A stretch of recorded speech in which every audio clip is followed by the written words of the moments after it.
Fantastic. We are live. Hello and welcome everybody to Conversations on Purpose. I am Esther, Purpose Catalyst and Transformational Coach, and I am so honored to have my guest with me today, Jennifer Mallory. Welcome, Jen. I'm so glad to have you. Esther, I'm so glad to be here. I've been looking forward to this conversation for a while. Thank you. You're welcome. I want to tell everybody a little bit more about you, who you are. So Jennifer is the founder of New T Coaching and Consulting. And also, very importantly, she's the founder and brainchild of the Society of Ingenious Women, an unnetworking group of women coming together. And I'm going to ask her a little bit more about that later. And I want to share just a little bit about your background too, Jen. So Jennifer started very traditionally in corporate America. She worked for ABC News. She worked for Keller Williams before she founded her own company. And she's very much known for non-traditional coaching, even though she has a very traditional coaching background, like productivity coaching, human potential coaching. And she's known to be a provocative question asker, right? That's kind of what your clients say about you. And I love what she says. What she is helping entrepreneurs with is creating profitable businesses that are aligned with their core values, businesses that are a privilege, not a chore. Welcome, Jen, to today's conversation. Thank you, Esther. What a nice introduction. Thank you. You're welcome. So I wanted to ask you, how did you end up from a very traditional background working for companies like Keller Williams and ABC News now to founding your own coaching and consulting company? All right. So my background is pretty unconventional, even though I worked for conventional companies. So I graduated from college and I moved to New York City with the intent of becoming an attorney. But I decided to take a year off and explore because I didn't really know that much about the world. And this was back in the late 1980s, before the World Wide Web had been invented. And I ended up working for a unit in ABC News that explored new technologies. So I worked in a department that was sort of the redheaded stepchild of ABC News because nobody at that time really understood the digital environment.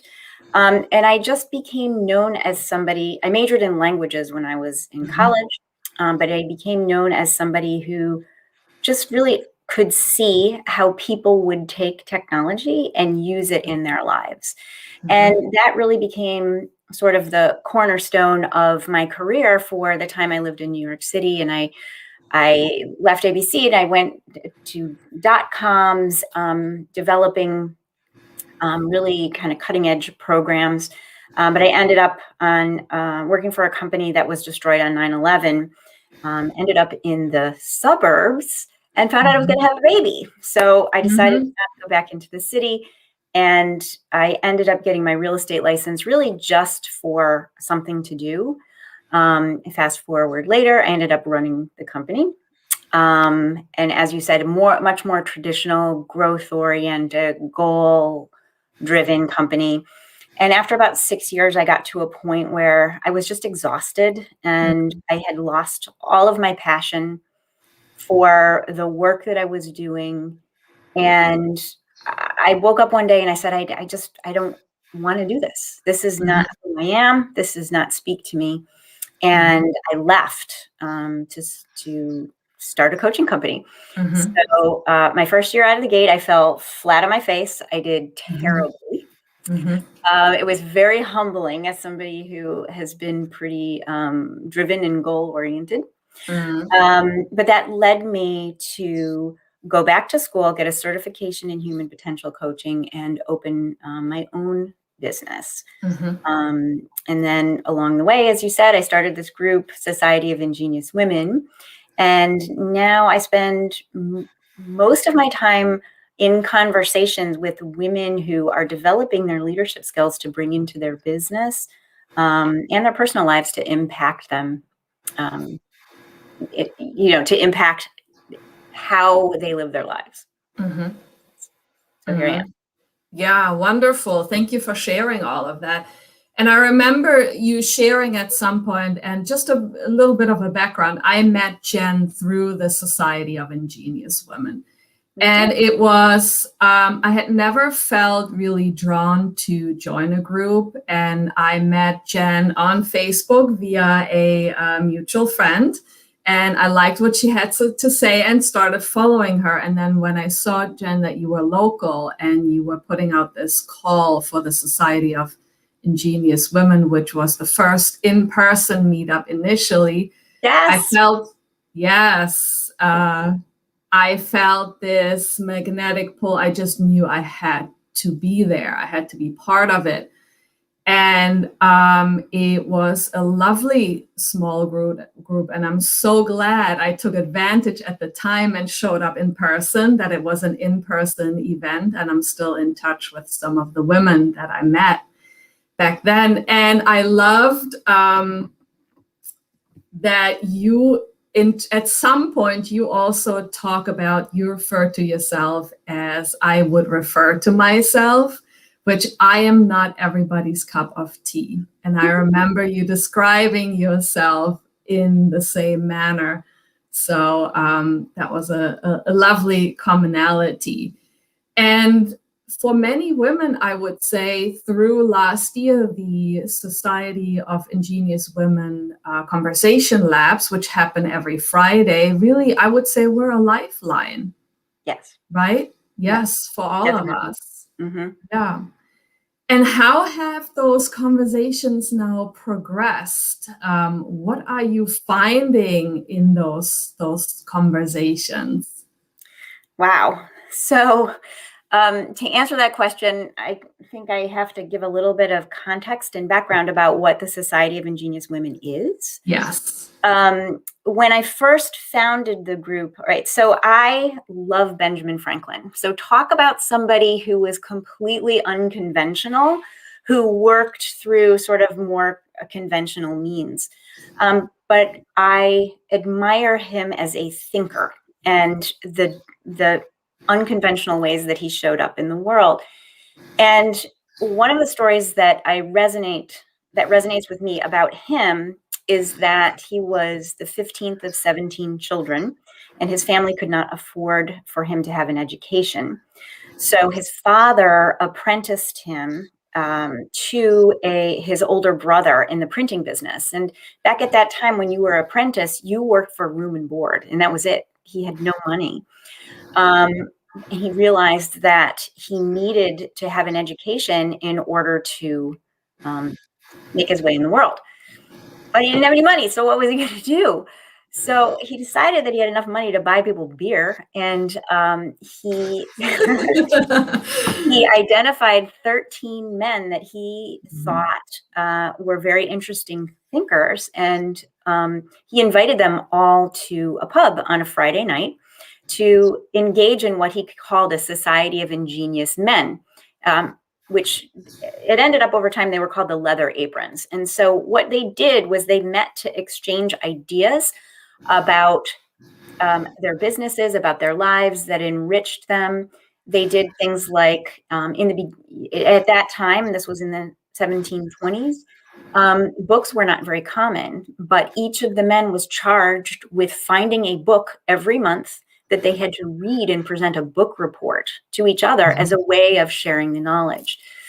So they ended up creating the first volunteer firefighter organization, the first lending library. They founded the University of Pennsylvania. They had the streets paved. And this was before there was really a government doing all of these things.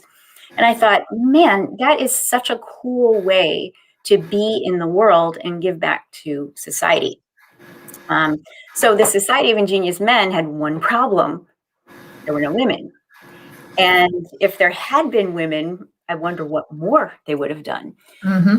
So I really love that idea. And I decided that locally we should have a group of women in business who would support each other in much the same way that Benjamin Franklin's group did, as a way of personal development and also growing business. So I started off having, personal live local events where we would meet in coffee shops and spas and have discussion. And then boom, COVID. For the Society of Ingenious Women, COVID was sort of a blessing because I was imagining that it would be a local group. And what I realized is that the kind of conversation that we were engaging in appeals on a level that's not just local. It appeals on a level for women who are really interested in this idea of personal development as a fuel for business growth. So there was a Society of Ingenious Women. And then I forgot your question because it took me so long to explain. Oh no, that's perfect. I'm so glad you dove into the background a little bit. What have you observed now that you have been leading the conversations for a while? How have these conversations changed, or are you seeing and sensing a common thread in those conversations? So the way I would characterize it, you said that for many women it had become a lifeline. And this is absolutely what I have heard from so many people, is that these Friday conversations were the thing that brought them back to themselves during the whole craziness of COVID and the upending of our lives, in a way that helped them to remember that there was more than just what is going on at this particular moment. So the conversations have become increasingly powerful over the past year. So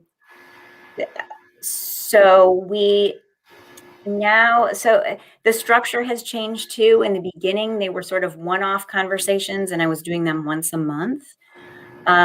But it has evolved over time to be topic driven. So every month has a topic that we explore through the lens of emotional intelligence. So emotional intelligence is about self-awareness. It's about self-management. It's about social awareness and relationships. So we will take a topic, and each week we will explore one part of that topic that then ties the whole thing together in a way that's it's very deep. It's not very surface, because it really looks at an issue from all sides, different sides. Yeah, wonderful. And yeah, so the topics that we talk about, it's funny. Your conversations are conversations on purpose. Well, purpose is the topic that we're talking about this month. We've talked about money in the past. We've talked about emotional intelligence. We've talked about the next month, we're going to be talking about impact. What does impact mean, and how do you have it in all of these different ways? So they're very, the question and the topic that what we deal with tends to be very general, because it impacts different women in different ways. And the more general I start the conversation, the more gold there is in the conversation. Yeah.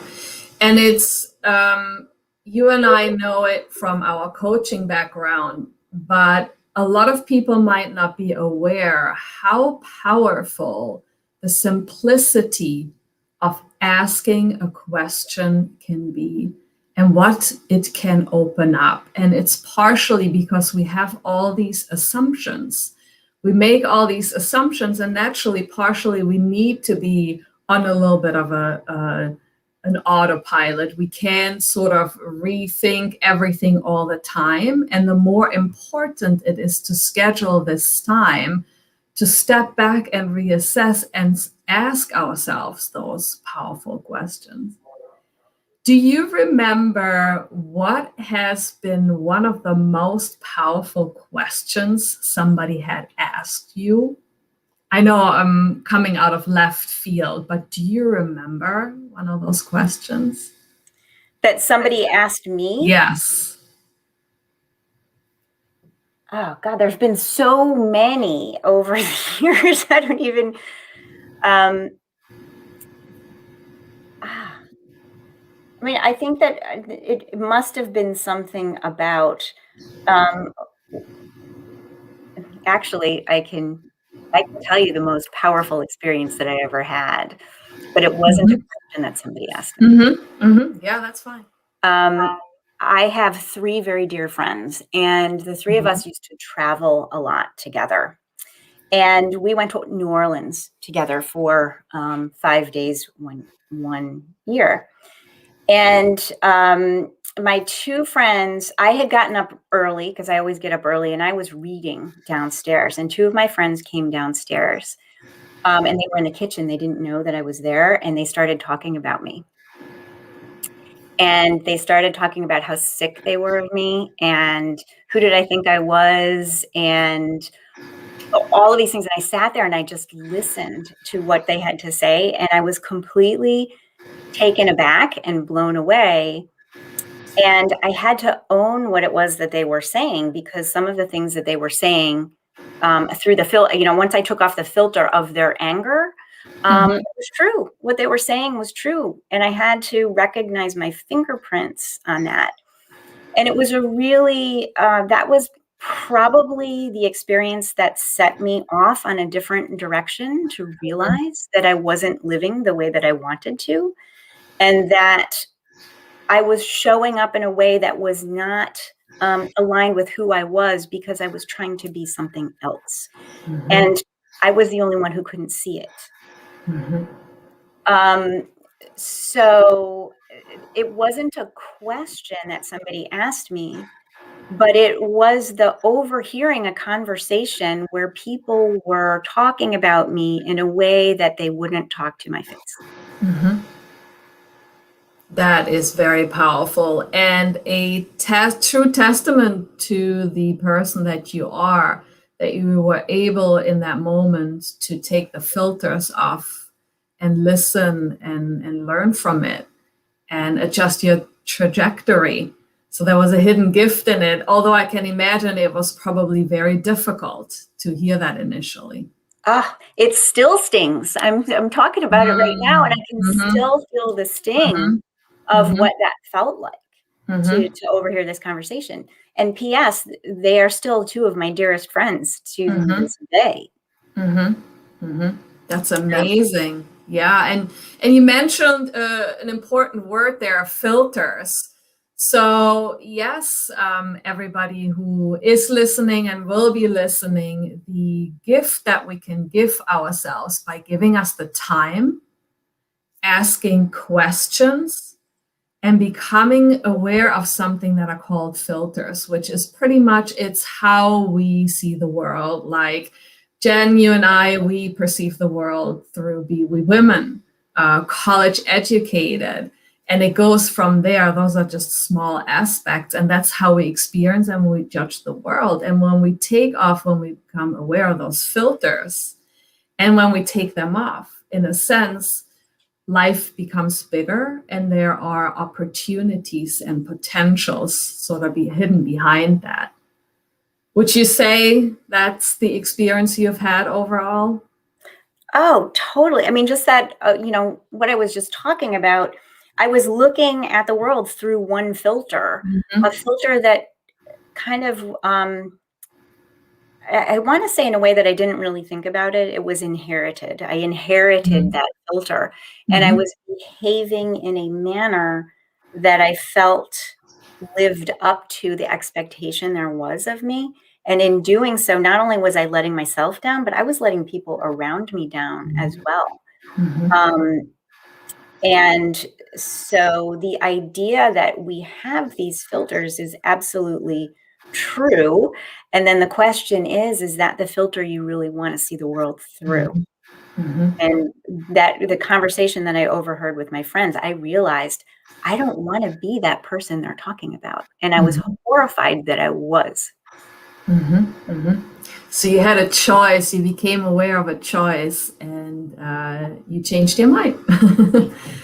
Yes, the power Yeah. of just being able to changing your mind when you become aware of something.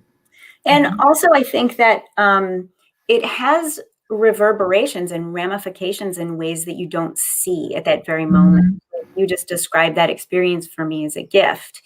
And I would agree with you, although it's maybe not one I would have chosen myself in the Right. jewelry store. Sure. um, but the gift in it is the looking at it and being able to see that that's not how I wanted to show up, and that I did have a choice, as Mhm. scary and as hard, because I had to do some. So this happened about 5 years ago, maybe 5 or 6 years ago. And I have had to do a tremendous amount of work to change my filters, Mhm. because those filters, a lot of times they're just given to us and we don't even recognize that we have them. Mhm. And you cannot change anything until you can see it. Mhm. So doing the work to become aware and be curious enough to, and also to be vulnerable enough to admit that they are there, is a Mhm. huge amount of work. Mhm. Mhm. Mhm. Mhm. Yeah. And what opened up for you at the other side of that? What do you see as a direct result of that? The life that I have now. So I think more so than ever, I'm living in a way that is an expression of who I really want to be and how I want to show up in the Mhm. world. Now, mind you, I keep bumping up into these filters all the time. Mhm. The Like more all I, of us. right? Yep. The more I learn about myself, the more I realize, you know what, I'm never gonna get there. It's always Mhm. gonna be a process of peeling back the onion and going, oh man, look at that. There it is again. you know? Um, but I think the more time I spend doing that, the more humor, the more lightness, and the more forgiveness I can Mhm. bring to myself. Mhm. And in doing so, it's been tremendously transformative in my relationships, especially with my family. Mhm. Especially with Wonderful. Yeah. So important. And I want to ask you, since you talked about personal journey and many layers and discovery, how does purpose, tying it, of course, to conversations on purpose, how does purpose tie into all of that for you? What does that mean to you, and how important is that to you? Whew. Well, we could spend, as you know, probably days just talking about purpose. It's a huge topic. Um, and actually, the coincidentally is we're talking about that in Society of Ingenious Women right now. So I just came off an hour conversation about purpose this morning, and I'm going to have another one this afternoon. So this is perfect. Um, so what I've realized about purpose is that it is a very loaded concept. Mm. We are taught, live your purpose, find your purpose. There's this kind of a machine, I think, that tells us that unless we're living our purpose, that we're somehow missing out on something. And the issue with that is that we are way more complicated than something as black and white as the purpose that is sold to us. So, my realization is that purpose is something that you create in your life. It's not something that you find. Um, and the process of creation, it changes as, especially as we get older, because we have more raw materials to work with. So my purpose has definitely changed as I have gotten older. I was much more um, driven by the trappings of success when I was younger. I went to work for these big companies. I had titles, and that to me was like, "Oh, I'm pretty good." Um, but I found over time, as I said, I woke up one day and I was like, oh my God, this is just not what I want to do at all. So, purpose for me is really something that I'm continually creating. Mhm. And I can't really tell you next year at this time if what I consider my purpose now will be the purpose then. But what I have found about purpose is that it is intimately tied with values and the things that you find important that you are not willing to make concessions for. Mm-hmm.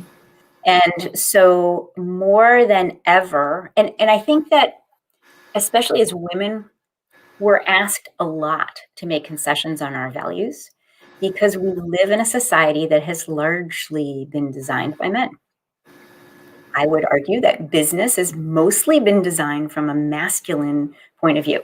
And I'm not saying that's bad. I'm just saying it's a little out of balance, especially for me as somebody who really bought into that in the beginning and is really looking at bringing another part of myself into the equation that I sort of shoved down, thinking it wasn't good enough to show up in that male conversation. I can relate to that. Yes, I think I think many of the listeners will be able to relate to that too. Yes. And I also think this whole idea of masculine energy and feminine energy is also somewhat of a messy topic because I don't believe that men own a masculine energy and women own feminine energy. Yes. I think that there's a balance of energy that's not really, it's kind of gender neutral, but they're complementary. It's the yin and the yang. One of them has one kind of energy, but it has to have the other to balance it out. So, yeah, so part of my purpose is really to find the balance between the two, because that's where power is. And I'm so glad you brought up my one of my biggest pet peeves about purpose, that it's not a solid thing.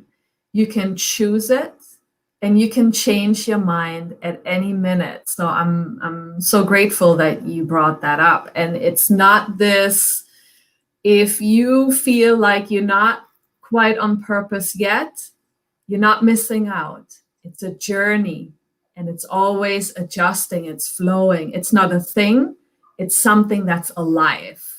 And that's the beauty of it. It's something that you can create, you have creative power with, and you can play with. You can have fun with it. Yes.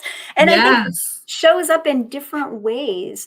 Like my purpose with myself is different than when I'm in a purpose with another person, right? Because when you are in conversation with another person, like we are creating something here, you and I, and we come to this conversation with an intention and we are being purposeful in the conversation that we have. So you and I are creating something with our mutual purpose of connecting that didn't exist before. So I think that purpose shows up in different ways in different parts of your life. And, the next conversation that I'm having on purpose next week in Ingenious Women is about how as a society we behave on purpose and what that means and how we as women fit into that.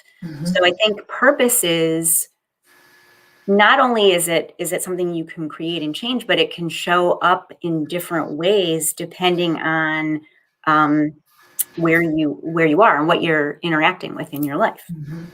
Yeah, excellent. Yes. Everybody, I think you should come and join the Society of Ingenious Women and join in some of these incredible conversations. Jen, it was such a pleasure to have you here today. I wanted to ask, is there a question that you would like to leave everybody with, or anything else that comes to mind that you would like to share before we close? Well, one of the most powerful questions, I think, isn't even a question of self. It's a question of life. And it's a question that sometimes I meditate on because I think we can get really caught up in our own stuff. So the question that I like to meditate on is, life, what do you want of me? Oof, I'm getting chills. Wow.